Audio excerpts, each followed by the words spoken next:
Welcome to Luca is a Billionaire, where the only thing I invest in is your answers. You need Gboard installed and active. Open the store and install it now.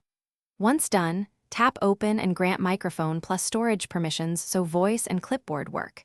Next, make Gboard your default keyboard through Settings, Languages and Input, Virtual Keyboard. Select Gboard. This initial step lets the system route typing and suggestions to Gboard.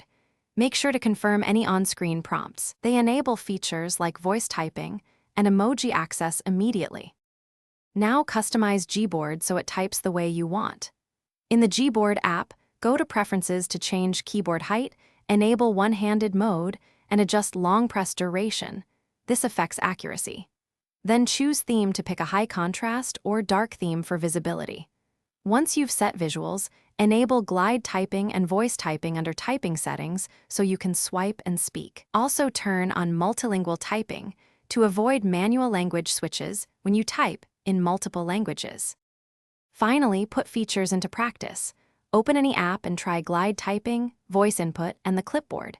Pin frequently used snippets for quick reuse. Make sure to use the emoji key and suggestions bar to speed messages.